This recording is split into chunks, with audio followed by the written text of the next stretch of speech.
mono OBTV kodo la première TV pour content bien nemi kare bon bo no je ganu bon wa mi ton dagbe dagbe le nkan ton kan ko fo mi de mi na ni ko akno zagbe o mo po mo nkan ton ko je kan o tin bo da won su yin poro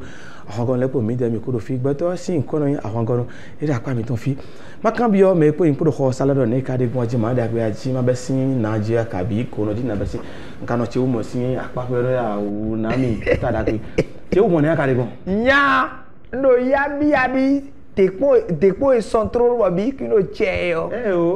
Mo etun si. Bon vous mini dokpe nu ye me. Quand on met des temps sont des enfants mi ton le. Tala la bono yin wa no OBTV pour la première TV pour mi na dokpe ni tele. Ba no ye. Ke no na no mo no ko me o. Atoko do de ya. Ai ho no kwa sabe. No na jenji ni tele. Tok ma je tokunji la me se ko sin dagbe na yin tele ton. Be la fon te gbe wa lo kan ko no ho ne yo. Como va ko pedi e kan go mama ko pon pedi ara kuno ba to sin come no me se sin come na sanda bon ndo le na no boyo ndo chon akwa e ro me bo gradi pa we je ndi ai ya promise ndogbe nu ye mi ton pon to le trala me de no ho pe do chopi mo to ji bro po ye mi ton le ndo ye ti no se a ko fe hu bro me ko e ma ka pe de me e ma si mo e de ya hu mi dogbe nu do pro ko akwe we an na e an se akwese do e ka be je na se pese do e ja ko na yin de bro do ye yes kabi bon ni lo yo gbon yes lo do hu da gbe ni so dogbe nu tata re no ne ka wa gbe anji tata re nu ne mi ka wa gbe mi ma fo da gbe a on fo gan e ru wa ton ba ase gbe agbon ma ka sise gbe ni ma mo bo ko do afon yin de ya mi fo yin de ya ofun yin de aha mi fo yin de ya fon pe de ajine ka estronyen lo de fond ami save fond de yo pata fond eso gbere mi ka le ko na jira je no ganji mi la so ko mi fond ganji ko to gbe mo egbe to mo ko iye me o mi lo mi ka fond bo mo egbe bo to kunu ma wa ja lorun lo bo do kunu nu mesenle wezon mais le ko egbe akuno san gbe sin e mesen kon man wo wo nbebe buka na ket mais il est une enquête et vous mettez une enquête dans ya kabi on a si firo pa ye ko de bien ona dai ton dio ma we blo ma utiti lewe amole de zovi ma wo de so no ti blo ma utiti le so ton devito le ya gono abra dia ka blo mi de mi edi ma ka di meni o me coach wa to go ni coach ahwan go presence ne ka ko ahwan te ma ga gon ahwan do ne Dakari bomi. Ndo ganji ndo chang. Asai haha. Mio baba. Ne bigari bomi. Mi ndo ganji. Awa santi. Iya tu dagbele po. Iya ma fon gba wa. Ogbon to le. Baba mi ton lo. Baba je ma mi me amo. Mais ils font font to ton. Boto àwọn ala ye cho fun na mi. Ajora no gan ko me mi de so mi ko tun lo bi no wa me tan dan. E khotaji aziza ko epo mo je me po. No wa le ko ton bi de me. Bi mo blo mi ni do kan ko.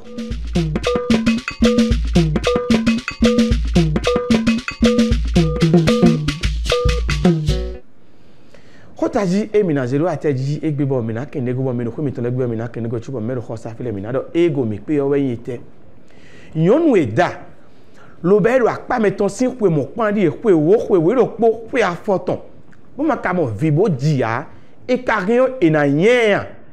yonu mo nko ton e rin na yen e o so bawe ya ajibinu mi ya e o viba e rin na yen yonu mo nko ton ko mo nko ton e be ado mi si ateji fi ko no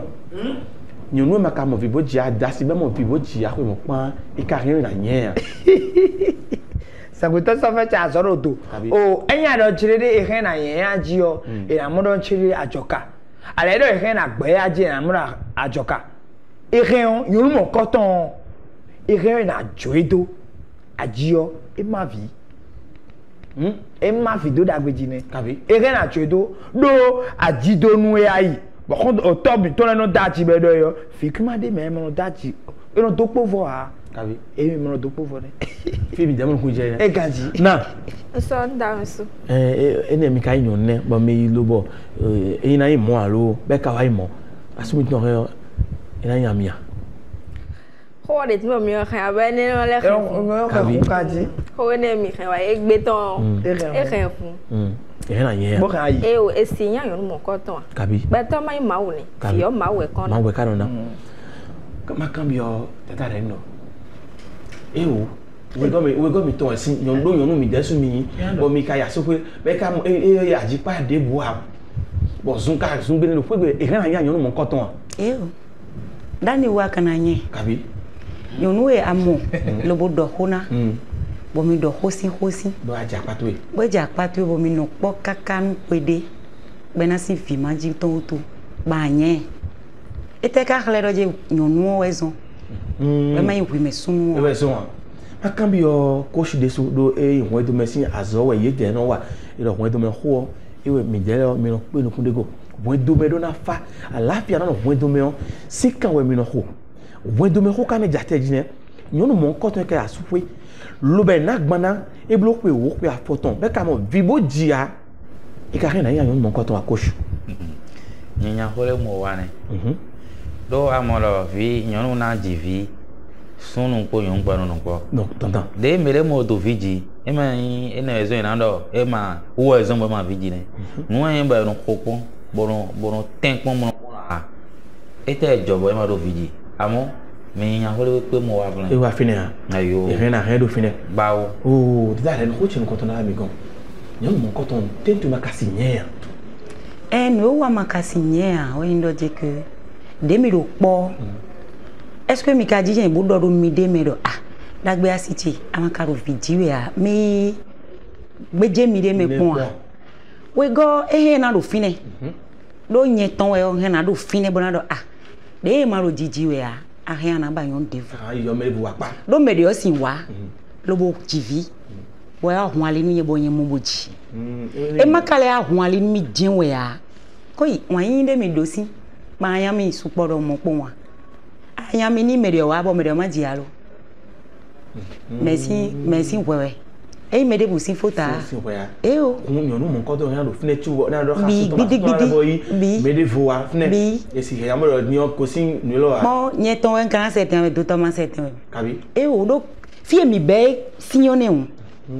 koi bo la se ya we mi ka o ji ka lo bo o gba sin po bi de me mo mi ka lo bo ji ya jijire ma ko ro fine ne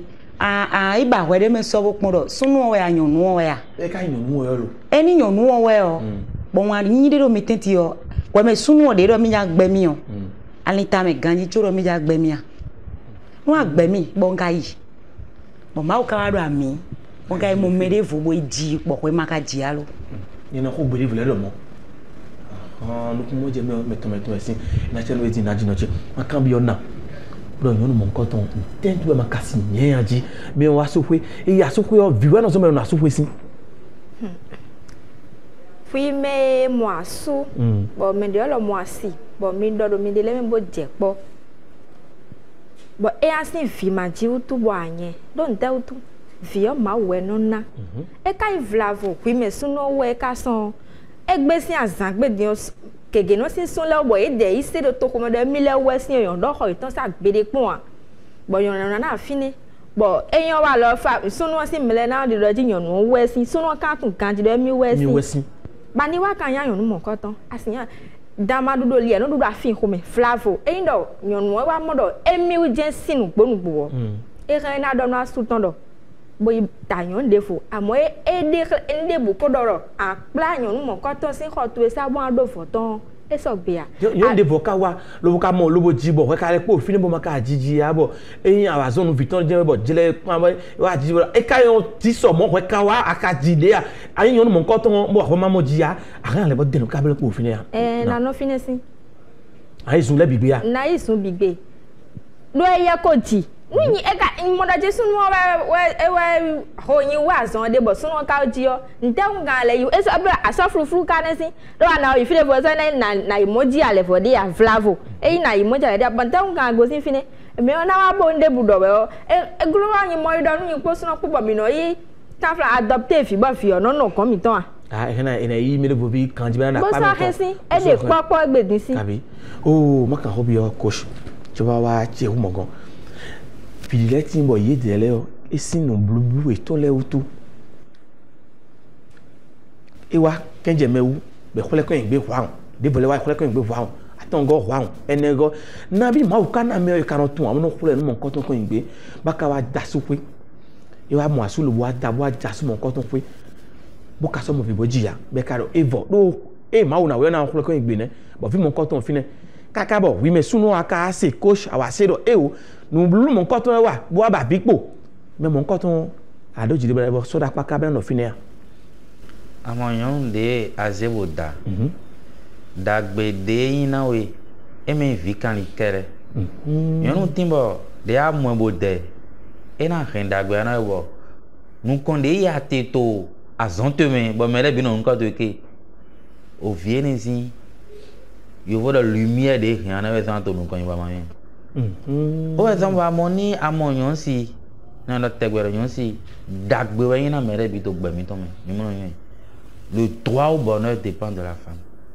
Nous sommes allés à l'auda, à ma d'ailleurs donné. À ma ni le y m'a des dalles au combat à ma da bébé donc. Oh do sinzanele, je veux do passer les à quoi de zeboloda. Les jaloda, mina non pas moi. Nando ko le fine di ba vivi na mi. Do mere bi o to bi bayi. O yen de te, de mi do po nyan gbe to po mi ro no ko no do. Bo yin gbe to nu kun de jibo ere de ya bo vivant ton ya adopté vivant vile to po to file orphelinat le bo me magnon rien le bo ji bo makanyon de no rien a rien mi rien mi na yi bo na rien di mi le tout ton bo ere ni mo mi ma de besoin bo me na je ji ka bo fiti bo ni no nu ba no to bo ni no nu ba no to de a au moins situé dagbe de dans ton chemin amana yin nous kon yitwe dagbe a situé ton et demain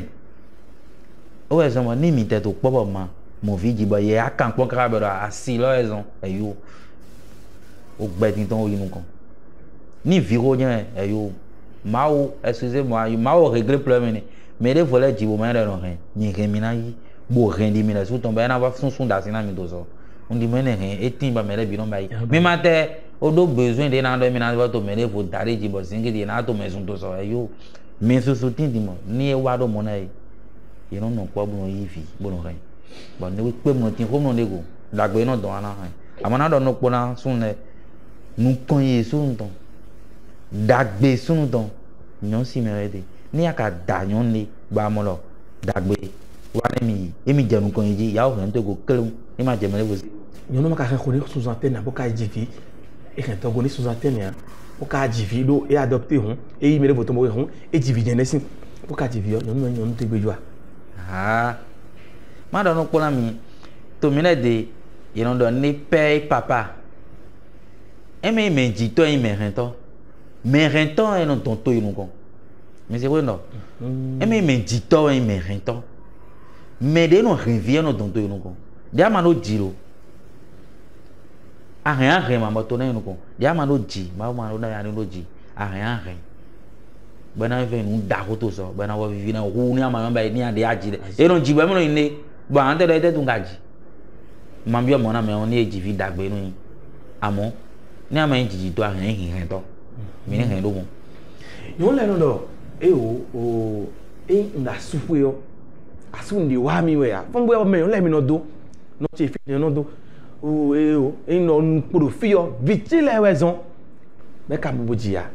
e na do fun mo ko to so ma kan bi ogoron don tentu e ka do e o yo no mo ko to mo bi ji ya na do for ton ji da so ya chenu ya so hol mi do ka me ba ho do ndi do o ko ji ya no bo so hol mi we jolomi ai ba yonu pa do banji do ko ilo ko le fi na do no lo wan yiyan de kun de me o vigende me be yan enu do mo to do mo aya ji to na da ji mo fi ki ma de me ahun te adoare ron do povo a eni oblo de bo wai coach do ho na do ho na ren e de sun do ho amo no son ouvert be me fiton e mi ma si bionu ye dada gbele nkan ton pon to le a wutu be no hojo ho na do nu mi kaka so kaka sa nyonwe wa gbeme pa dasu be na gbanu esi na gbanu kaka bo japata mananu japata wa kin ni me bodo gbe yo amado fini ahun to fewe konton me mi bode amado fini awa do tonu da suko ya edo na tinkana timen wesi kwekwe kuwo ndo vidonu coach do fini di pon le debo kanisi we ne ba yin video porun de to ipo no to ipa bo ida si fe to e bonu ka do mo ne meton le kan do ni e ma yin ya anya yon no ni akin atasi do ti to eyin ya wa na yan nu an do eyin a kokro do ho anya shu no do eyin amo a amo ndo re kan na jo do aji o kan na ma vi yi we no de bo ma li kan fi ali kan wa di yede ni ma wo ja lo do nu me gbe yo yin de suno no wa mi no sin ma wo chobo no do ma wo de maka wo de mi na do mi do ma wo le we chi ni ko no ado po mi po bonu ma do mo yin ha to no ma wo do de do no mi ye akuno e do peton ko do wen de to no mi ye me lo yin to ya kan pe mi jane bo kono ko ya fiji yo do e ni yo sabo kan Daniel do e wo do ho bi ajime vi we nda ho e fiyon la ate do nde pepe o vijena do ha we ate so do e do ho bi ku zangbe nde bu na te jebo ma do via ho anyi ti ya o me ma do via boku e me ma do via jakoyin no ho do nu e no te bu pon ko ti me so nyen ja le lo do gban ka ja ho bodo ho we ya vio no no ata me ma do via yo e mu no to bere ku mu no àwa ko ti sai gbe din ado via yi ko yo no do mo sun bi e no do ko so bo win ko tun o gbe me fi bona kan ko to e ko ba bide kon pe des années bo kan sunu we so e sunu we sin bo yon te Thomas ji via mama si kan ha ayi wa niyan mi do ko jo mi le ino atu azon pion emile wo vi maji do ede yo edo mewi mi edo yovo mi ntewe so mo mi karuna kan vla fo mi ko jepo bo mi ko ro po ko ro yiwe chobo wa tun vla fo yon ino da homo pon do keti le ran da keti le wa de le ti mo gbe me fi gbe ino ma wo do mi de we e wa jinjon mo le wi da ko da go de leji ka blo flavote mi ze kun li da ni le kon ti boni ma yin do e o me le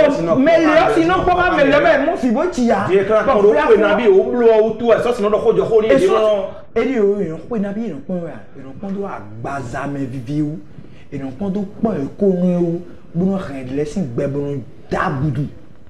agudu do gbe yin ni do yi do pon yo nte so yi do pon e ando sun te ka do juro di coach do fini di na do juro di no da yo po de ton do fi majiwu et à Huawei bado appareil de photocopie ba ho bodo imprimante bo so papier ram de me bo ma so si na de voir et a jodo we adole appareil de vous cambier ni ado appareil de photocopie pas de photocopie à sorte de mail yo et la multiplier bona de voir ba ho appareil de photocopie bo khoton a rou do ce j'ai d'agbede pa bo ce jo mukpongo ba so fe yo de me bo ma si na de voir na kan blo bon na di enezi o kan bi ado ita ina jo gbe de kodo ye o maka bi yo o de tare ndo mi no la pa de kwelo emi ke yo mi na noji ba so mi ton na da asidevo ndo mo se no ke azewa bla fo e o azeho de ma ofine ne azeho ti ofine ado mwe wa bebe buwa wa ha sunu bo mi lo pe owo fi popo be di ya do po kaka be ho moto bo gba pe bo blo nu bi bo yon ne vo wa divide me bo viene le wa ja gun obi dugbe yo na chi de mi ya e wa ze hode ma rofine ne no wa ze hode ma rofine ya mi do wan yin mi dele bo mi ka odo do gbero po me bo de mi do gbero po me o yen we do idasi si e ya si dagbe o an pon yonu a da ya si akodo ho me o jijo ton de ko de gbon ni yonu aja ipla ma si ipla yonu me ma si jima pon jangbano de wa ni me asin plabo e o e do ho di de no do ho no asitero ko egbon de no respecter mi gbon na pon bona do da yonu to me ai da yonu de pon wa we gbe o kapla o mi me yonu de tin bo mi tun do ho se lo to ho me wa sin e pen en chi we o na si no pre da si de bo ti ti a Eh oh. We na don we o. Pon fufu e.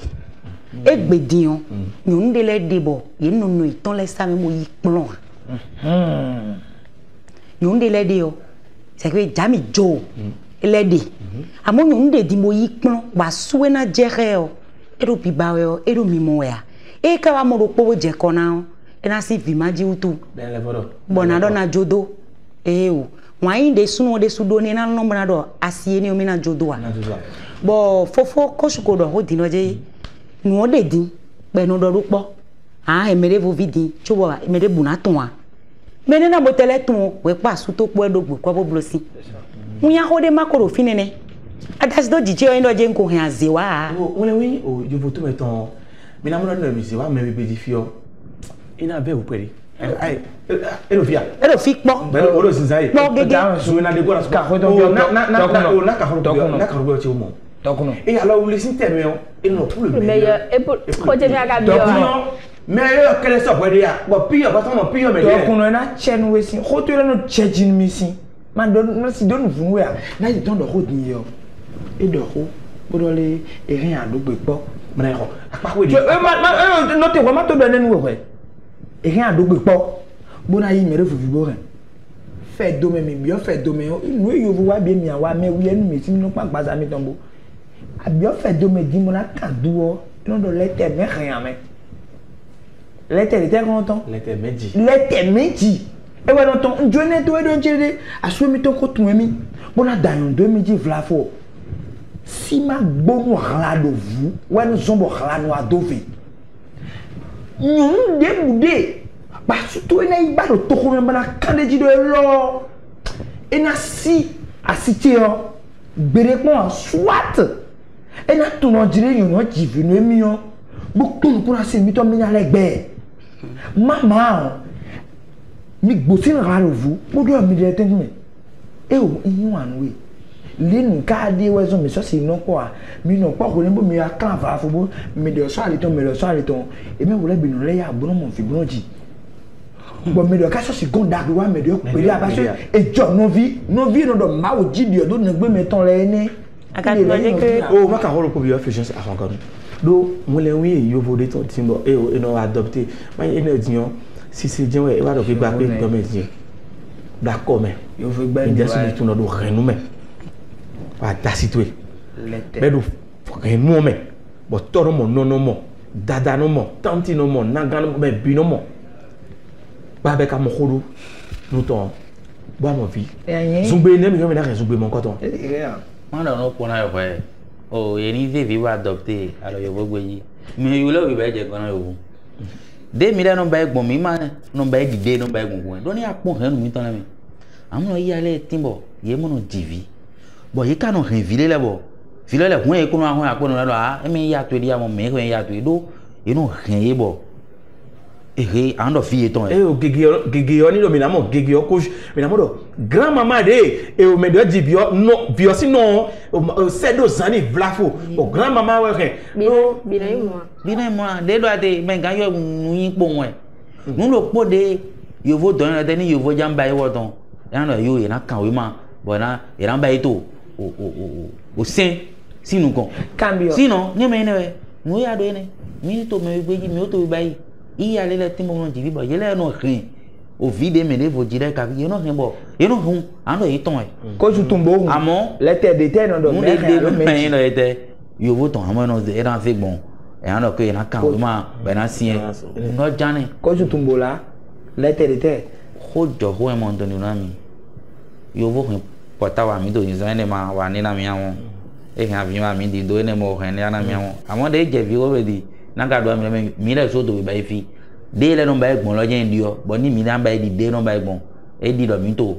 de no ba egbon amo ni me mo e mu e ko lo mi te yo to be to Africa gbeji ko mi won ba no me ganji no fi lo iya le no ren fi bo fi lo le ko no won apon do na ilo e mi iye ton lo iya to ne ka ko gbe so je mo ndi e yo mo keke ton yo na do ni do ma iya to na abi o maka horo ko bi ona chubo ni mi na yi han ilo chi ona le akendo hango nyonu we ka supwe o ka mo fio lobo tia ide suba na de pe na sutan do chan et mi ka boju mi de do boy ba confide au fide volu entre nous émission koko là do ado e mi na igbe bo su mi na do na so mi to bo e na kla yon niveau na da niveau dion yon niveau ne wa le dada ren do gbe dion bo yon niveau de so e de su mo via il est soit ka kan e place on pour la football rien abri bo kwa ta fo gbe nisin nyonu o do ache na mo sunu gege si meye amo sunu o ye do ache bo ye kan amo nyonu ejuro ye si me bibeli o me fi apakote won bibeli we ai ne oluwa de la nature bo leyin kun do me sinu mi tele bo pode kaka je igbe ta wa su kun do me kan ndo kun do me ndo mi so kun do me sin ku o e do na di bi kun do me do kun do an kan kun do e ma pon fi era papa mi tan mebo amoro egbon fofu wa mi tan le o fofu we di won bo o e do ma wo e ku te bi me de o be me ka yin chonjo ja ka ron do ko ngbe le bu ka ro ba po bu ka ra su ko bo ko mo nkan tun la tan le o enele ba enele de ba ko fi mo di won bo ba mo nkan tun ka ko be ka yin sunu de we don lo ko sa sunu e kan na gbe ya bo ni ba ma ko sunu de su lo wa e be se bo agbe ya ba do me o sunu wa na no fi na me ro ba mo nkan tun iye sunu ọmọ raje nyoro wa so de o godo de kan ta si do ti do si di yo e asore kan ele imo de bobo dabo ba mo nkan tun ro asi mo nkan tun de bo le da e de ku e na gbe ya ba ne diga nu e de so bo e diga o ni won do gligli e na gbe ya o si gbe ya mi wa mi ni kon Eddie, oh, tu vas me la house. Eddie, notez my vidéo. Na do kholo ko Eddie, mina leko wa tu vas pon bibeli yo akuna gbero to sin ho mina doto rande no be ka dio do aziza ku yo meje mina lo bi yo bon mone lo bra kendo rango rande so e kendo bi ma jisi kogo mi ami pon no be ka si halo ẹgbẹ́ mi ò fẹ́ wúlò ẹgbẹ́ mi ò fẹ́ wúlò sí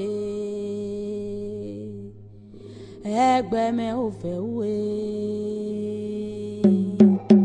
ẹgbẹ́ mi ò fẹ́ wú kó tún ẹgbẹ́ mi ò fẹ́ wú nyɔnu ni va suwe na o jivi mi kún ẹwẹ tán ya ẹgbẹ́ mi ò fẹ́ wúwe.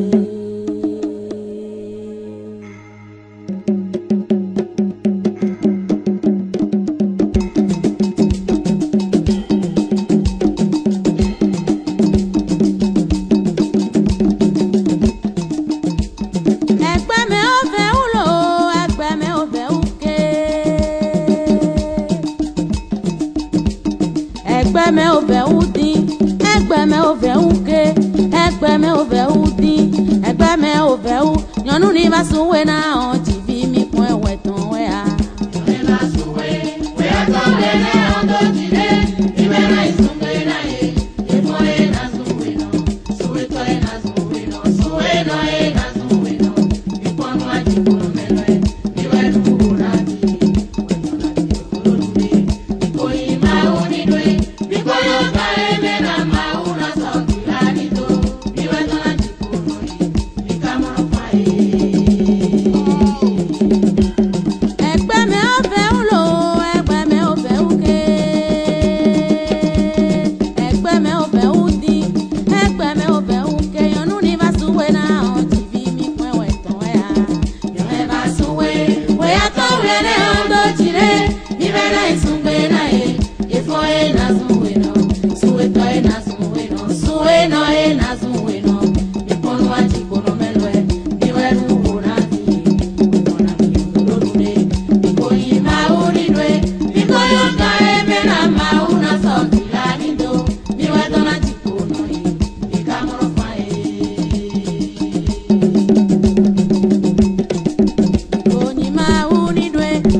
ko ma donu ne mi ton ya mi pon ha bonu yero ha me kosh nyonu wa sokwe bu maka mo ve bo ji a wa ton ya e me wa ton le ne e si gan o ba nu butu le dai On me voit ton y en a deux mon coton mais tende me amo me wo raison ngodo na me do fi do nyonu wa sukwe eno hin dagbe na me tam me no pon dagbe nu de to nu kan yi na sun se mo la se de daison akolo fi na wa me amo fi ko ngodo na mi jiji to le na su hin to le no dinpo mi aka hin to e na pe na wo kabi oh najino fito ina zuwe vino ina zuwe ba fo yon video po sunwe ni we vi e de ton lo po ohun edo na gbakun asuto ina na zuwe asuto to le so na zuwe mi si no bo no zungbe mo koton no ai e ya wa suwe yo asuno asuto tant titulaire e be la do sisi na asuto no ma se zuwe be na venwe ni e venwe yo edo ponu ajipo funfun ene yo e kana venwe ya eno ve mais en pondo ne utu basuto eno abi asuto to na zuwe bana yin nu kunda ga bozumia asin bi o me o ya vi bo sunsun nu kun me bo lo se wewe abi eno yin se we do nu wewe o amasi do we me de bune se do we o bodo ma we do we po we tun we zo me chimo nu ama o do gloglo de ya ni me amo adomo se bo jide bo mode kaka ba sinye bo akplo a ko me voji bodo mo o ka wa so ko bo abakpo ena very amo ko de ba ezunwe yo anabote ya vio seto e han na le piniwe bo mo we amo ba ro presse o ro gbe vivie lo ba bo kun ko te ro po ogbenu e gan wa ko wa bakpo asutu enu asutu to zunwe yo ete venwe we te blo debu ena venwe do bi de soison de soison alors to bo ba ko bi de soison amo mo debu a asuti no zumi yo ena vemi me e ko do nde lo ame kabi mi gbo eno ve bo eno ve e da wa gbe ma jiro po a eno ve tem ka won yan gbe ton eni ba ka tu ne glo be ka glo bi bo a glo mon koton bo a glo mon koton bi yo rien do revoir e ba fi vous pon Eglobi. Eglobi, we glo nesi. Bo fine je wasu fin e won lanu we ya. Fine we glo we de si. Wan yin che yo fine we de. E so si baro fi de voix. Pour so titi we de. Flavo mi de su pon kaka bo mo ko e ma nde na yin de su ko na ro juro teme. Bo be akma che boy. Amo isu no we na yamia. Ba ine. Ah, sunu na yan we ya. E a tete we ka pare sunu ka ma si yan we ya. Yin po adobo mi yo finesi boya fon gbedi ma loji yin kun so yan de boro yin ma chivi auto e kan na ko che ma yin sin better de tin boy wa nu do e de nile de bo to ka kon fi o ma ji sin kanti akana yi sin e na wa nde bro gbe an ko wa mo fla ko bo de kete ai to ko yo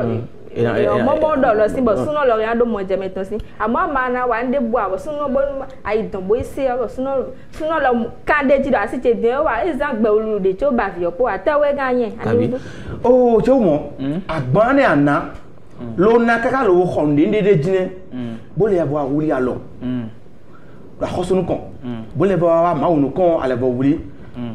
bo do agodo bo mi do ago kaka bo photo bon ka me kuma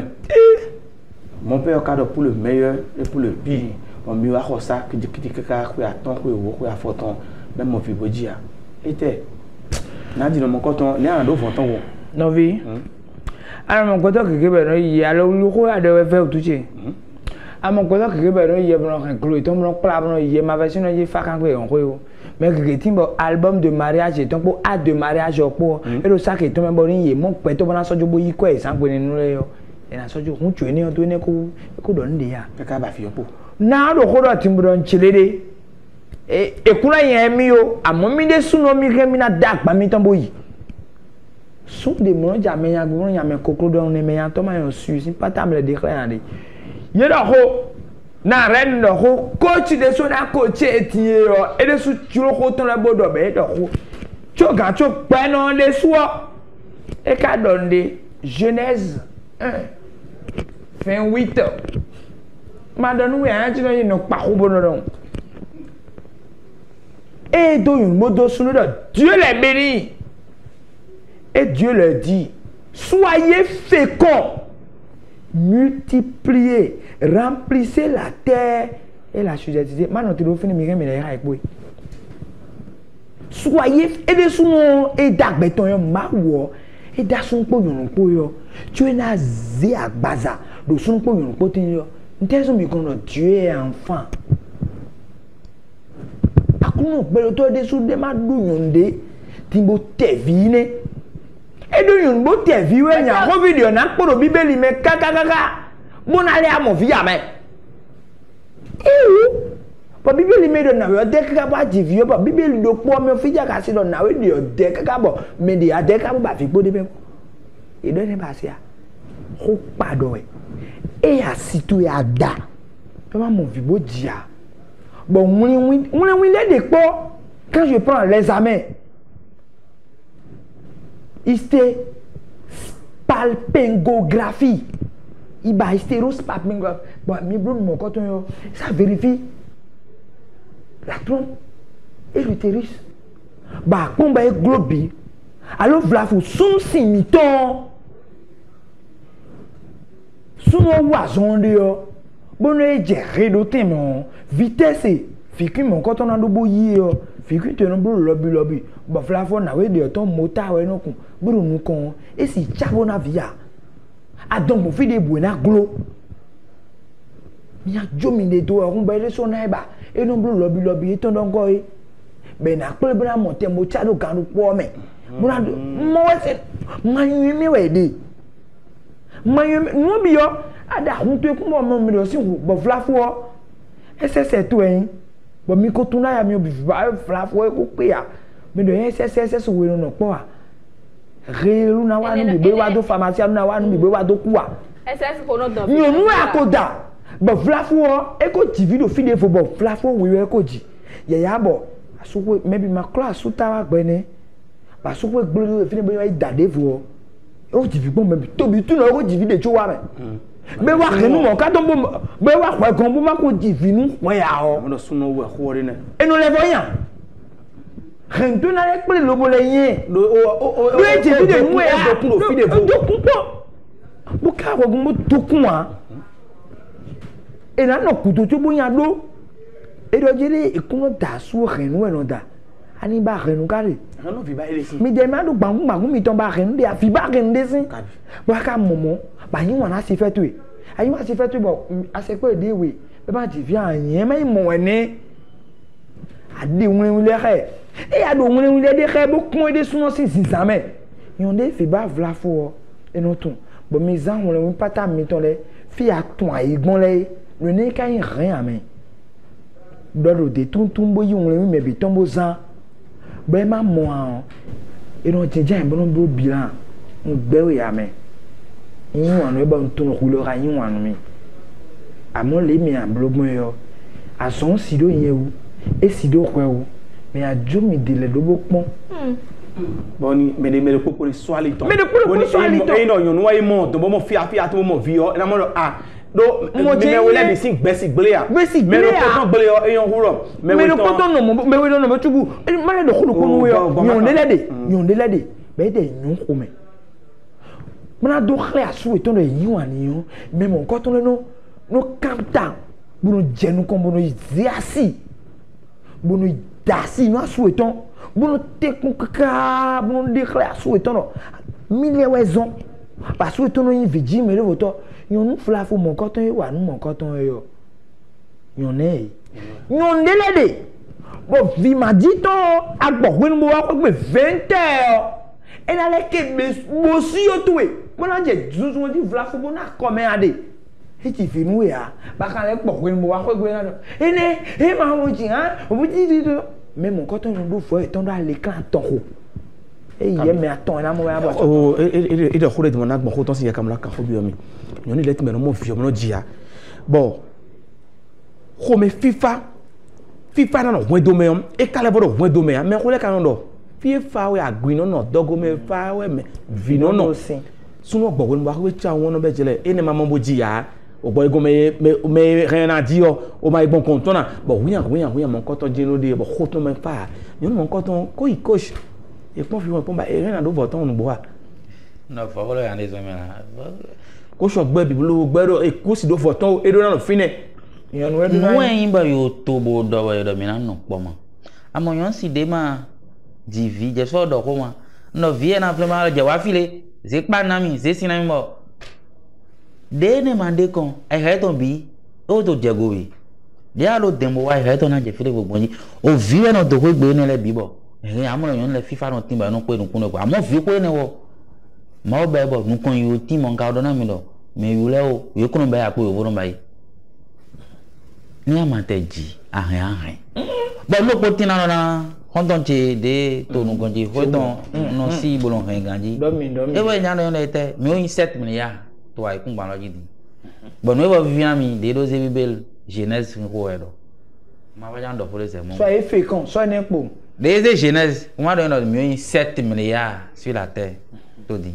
ko de nya no lo bi jan e me lo gbeto e we di ni jeunesse o e lo gbeto do abo de bi ka jeunesse 7 milliards wo 7 milliards bon o jiwe we dami wa ayi o ba de ma ji wu do polo mi ndo sisi ne bo e wa to asun ton wa amo e me ti to kele sin ko e ti rin to sin ko we nya no o de rin fi o gbe wa pon do lo me amo lo nyon si ne fifa na ne mo de no to zunzun e chan e na le bipo wo e zona do na me lo me nya hole mo wa de mi o gbe no po bo do bo anyu wa ne be yin wa na we bo o wa lo de epon mi éducation de mi izon ma wele mi hemena no po de epole bi mi hemena résoudre problème de epole bi mi hemena résoudre a chere mi de o na azon ne lo sunu ogore bo sunu ma se jivi o a bo fwe ka ran jivi o a ka jivi to e fi le voir a ju sunu do jivi le voir igbo kwa lo mi o finesse ah fi on do po e kai vion lo ko na ni vino lobo mi de su mi moro kanana dino sunu ma se jivi a amoyon nu ore na ji àárín àrọ ń kú sí iná kan wà. ẹyin flavo mẹtẹlẹ àtàwọn àgbègbè àpàmì o. àmọ́ ìṣàkóso ma sì mẹtẹlẹ àdàwọn àgbègbè àpàláwẹ ètò ẹtù ìlànà lẹbọ ayé mọ àárín àwọn àyíyábọ yìí jìrò fìlè fún wa. bùkà àárín àdọ ní àsùtúwé dọ ìhẹ́ náà dàmẹ́lẹ̀ fún.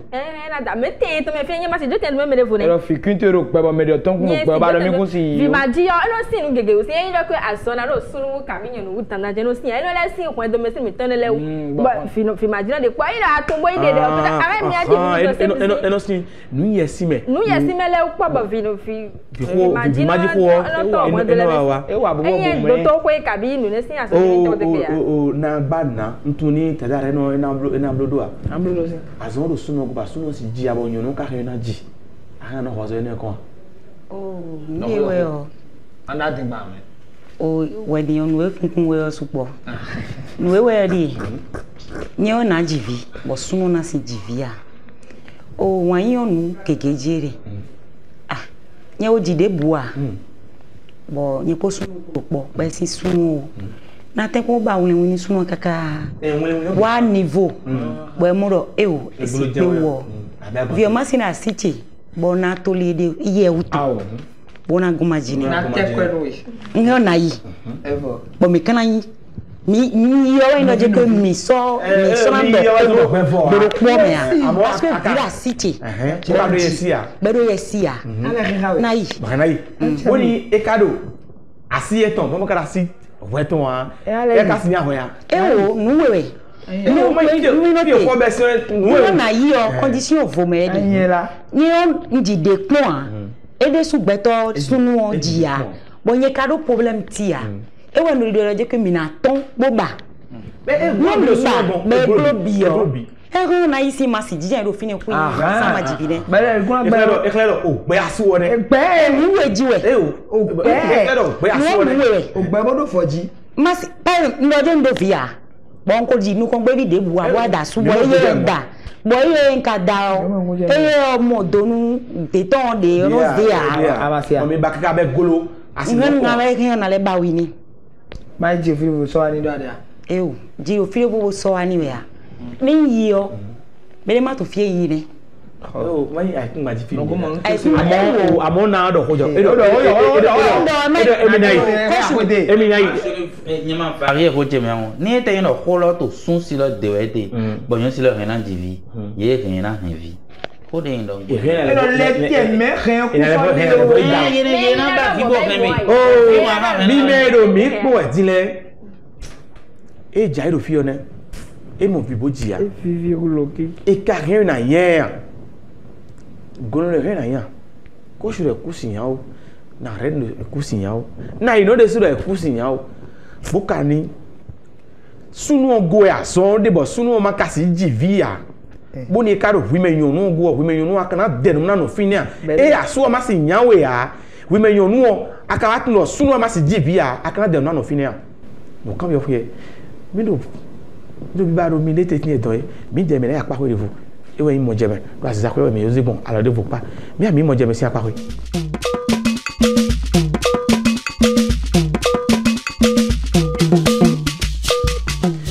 mo do ni do bi mla san ile eyin mo je me e je ran boro tun tan lo bon sun tanu apa ko mo wa mi ton mi mo boko na yanji lo apa mi ton mi le su mi la tun e o eyin fa gbasa ajewe mi no bi o fa gbasa je tu la klebo egbe yo mi na do kodo ti loso boko na yanji ina na mi mo je be do to gbe ni ogo boko na yanji do nu e o na mi de bon ni o da gbe wa o se fama ina che kabi o je to aton ami o je zo aton o je do aton agbo aton fa den don bo ami egbe na do kodo di loso eyan o chetola klebo go da fligbe jogbe fu meji quality fu akon agbayin lo poli di loso nu mi ze fa mi besin adisi mi ton kweyo kwenu konto mi dio amu do kuraga bora mo kwenwe mi wa ton me mi na mo kwenwe do bio mi na mo kwenyo do po mi wa ya mi kweyo mi na mo kwenlo po bora le mo do po bora mo we di loso one bon mi ze fa do gbe to me o di o bo kono da ko do yon wen loso yin sunu di loso ne bon mi jabalu ti sabo ko gongon boko atoboko po jabalu da bo mi ton asante rosal lion da wayon se do no to me di loso e manyana ne ero tu gena hokan bona wanu agbali akana so gbe wo bona isin asitona tu gena hokan bona fa wa bona hu me bi ba gba kana ro do be ara gba hu me bi mero di loso je ma wa ndu wa ino hokan bona wanu bo mere bo kanu ayise igon lo poli di loso me ero ala do khosu yawo o anu fidion ena zin awovi adra ka gbe von sa kana zin alodo khosude fara gba gungunle adon do poli di loso me ero tro kuno datu boni zokaron odio ero tro kuno datu boni zokaron ton di loso no le eno sin do vedoni nu eton to ino a jairo nu gege sinu kan wedeu do poli di loso me era kweti bo na voti on ma ho kere je nu elegba awayan maru kere je igbe me bo ni gbe on o fi fun bona si fun ma kwa takpogi po anu pe ma legba awayan maru kere je ero di loso emi kan odi loso emi kan bo elegba do mo di loso no le o legba iton yin nu na hen do ta won me on senwe o zunwe ibo ite o nka o na mo jemende dagba safire bro fa sinsin legba gbonbo ni me izunwo desin legba me sin fa mo wiyon ero dandan be na do legba ton me ile izun lo bole te o ile ro dandan be na do legba ton ko do wuya wuya me bo di loso no le o eno a bi o pele meyi wedele nu yi bo pele so yin fa mi sin pele te so yin mo aso memo e ni ma no je nu kon bo no jinja yin ro pele sin do me o mai mo a o vin na no ajo abi nde na ajo be aro me je nu kon ro fen le o eji na no besin do poli di loso me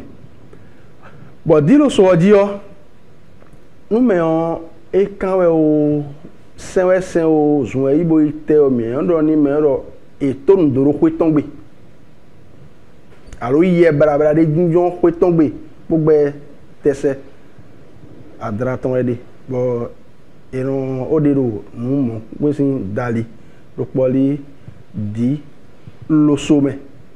bo me karo di lo sojio vodun e do no fa ojio emi oro legba bena eren dan po vodun xebi oso opo lo poli di lo soji di lo so mo ro po ele do hodo nkumia me o du mo winji le ma wa ndo wa o ve no o gan yi no se o ve din lo poli di lo so e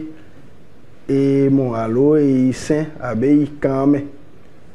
bo mi abi osun yi sin apako yo me ro di lo so ji o ka fa ina zanu vovo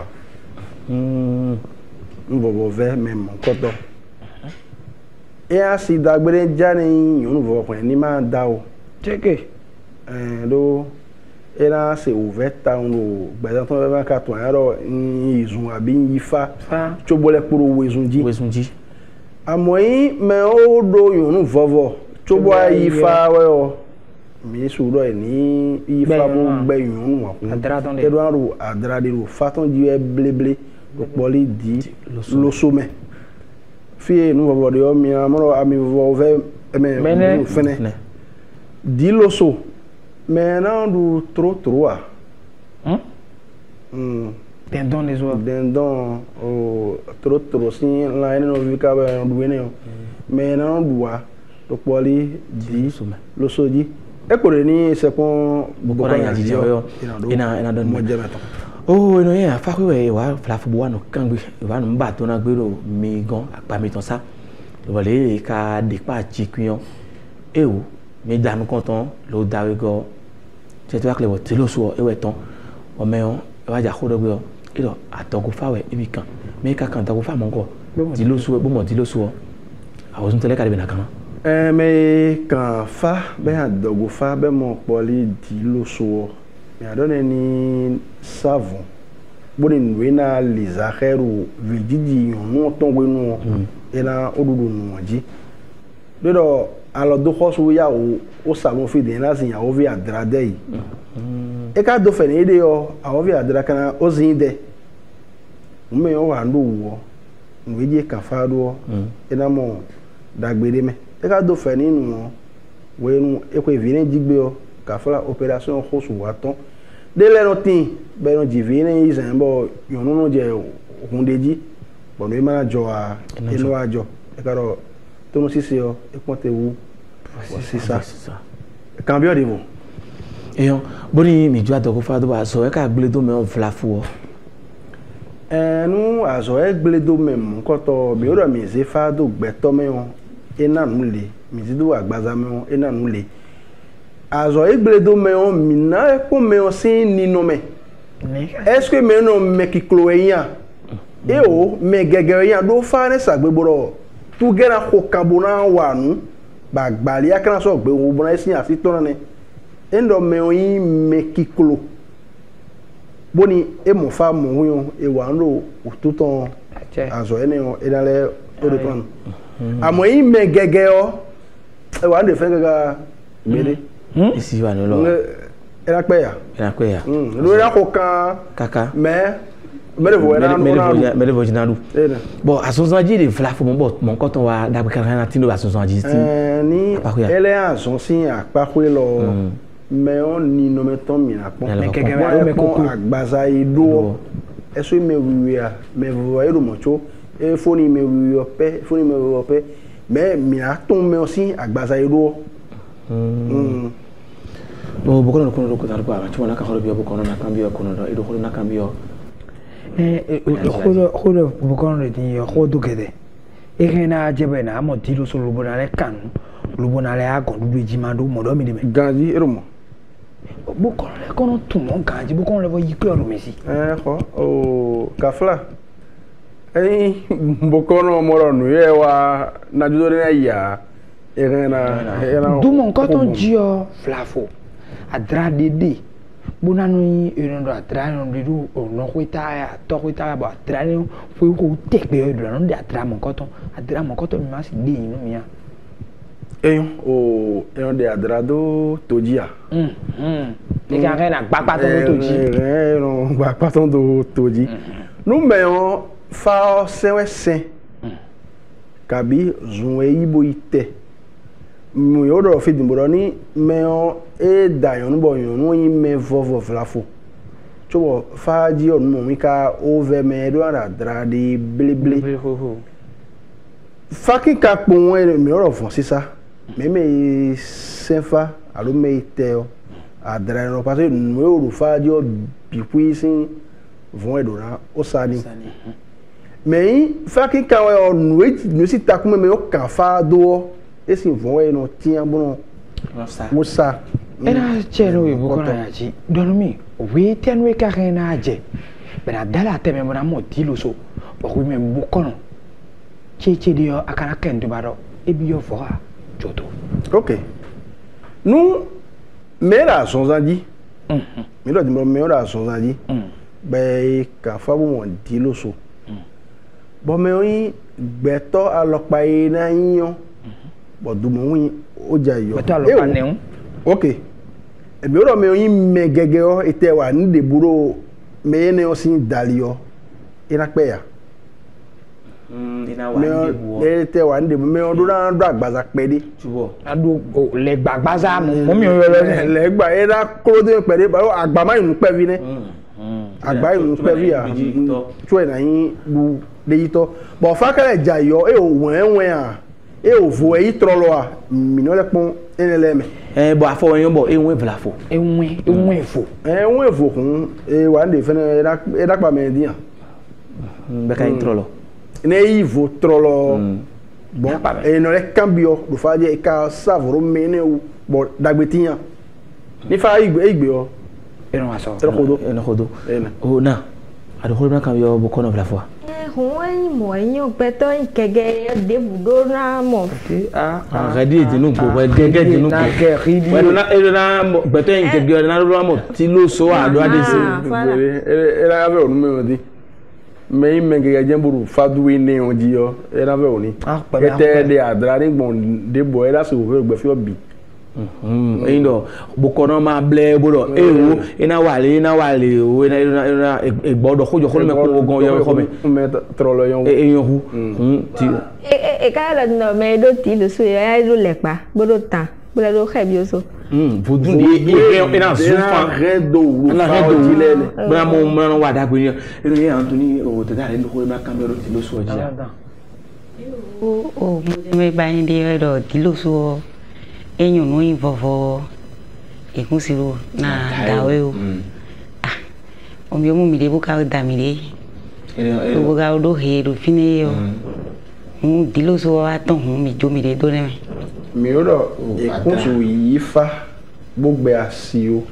me yifa mo win sewe sen aye ozun ibo ite a ila ton do chaque année au minara drive femme to dieu là où vena yon no tobora wa fu ayo me o ila depo so aton ila so adeji wele o me kale akpera le jibo do huna ba mako e ma o je pegbe ya bo e do hona bo tito e bo na imo to ani ya o jago ai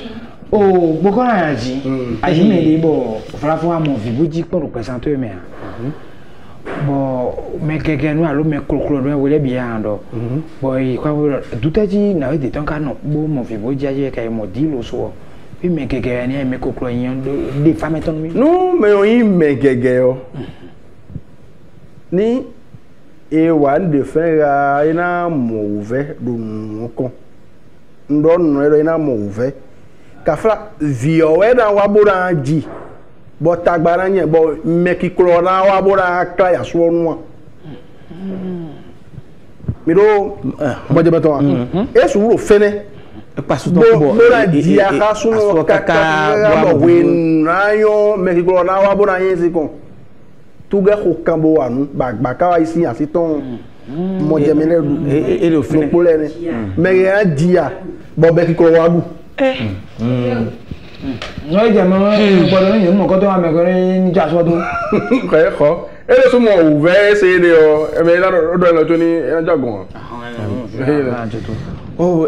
papa no mi bi o mo nkan ton je bo no mi aso do bi o dai yo boko no ko bi do kanji a dire tin bo boko no we mi na yo burando mo je meton nka mo do sin kege mi ru na cambio tiyan mi na cambio boko na yanji mi ado mi de kesi bo fi mi no fi he na mi gonde yo eyo o boko na yanji na mo maka ve une o ndo kala bisi kame do ajagbo gbigbo wiwe gbeda yo sin godo fene wende medeka no zo bona oyomi abi whatsapp we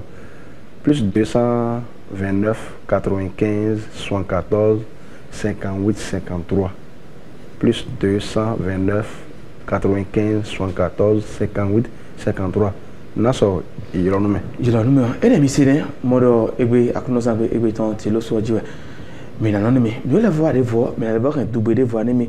ma do tiyan o mi do ti lo so ton mi ka do des voix ton do po je mi na so ma do hogo mi na so ma do hogo bo mi do mo je men de ton bo kan le kan bi yo alo kan kwin ton ene e haro kan jitine mi na yo bo ko na yaji ina do khame do e se fa lo bo fa e da lo ni ina chanu mi din do ti do e nchiro nu a mi me pon mi jele tiyan mi na do gbin mi do beaucoup de me comprend mais se remettre en bon parcours et d'abord